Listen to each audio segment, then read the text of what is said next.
यंदाचे बारदानी वारे मासेमारीसाठी अतिशय उपयुक्त असणार आहेत असं सांगितलं जातंय. पण नेमकं हे बारदानी वारे म्हणजे काय? तर भूगोलाच्या भाषेत सांगायचं झालं तर समुद्राकडनं जमिनीकडे येणारे वारे, ज्यांना आपण मोसमी वारे म्हणून ओळखतो, त्यांनाच कोकणात बारदानी वारे असं म्हटलं जातं. या वाऱ्यांचा वेग प्रचंड असतो आणि त्यांच्यात उंचीवरून वाहत असल्यामुळे पावसाळी ढगांना वाहून नेण्याची ताकद असते आणि त्यामुळेच किनारपट्टीवर या काळामध्ये प्रचंड मुसळधार पाऊस पडत असतो. आणि म्हणूनच बारदानी वारे सुरू असताना समुद्र खवळलेला असतो.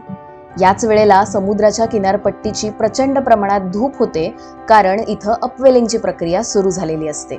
अपवेलिंग म्हणजे काय?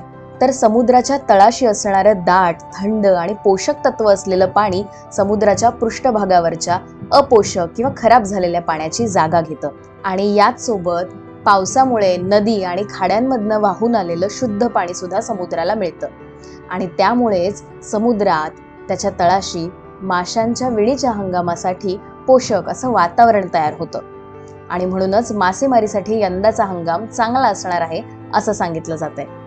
या वर्षीच्या बारदानी वाऱ्यांनी तर शुभ संकेत दिला आहे, म्हणजे यंदाचा हंगाम चांगला जाणार.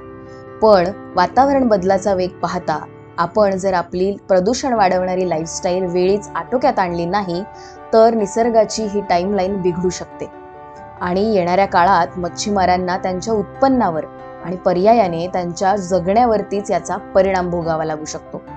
वेळीच सावध होऊयात आणि निसर्ग चक्र नियमित ठेवण्यासाठी प्रयत्न करूयात.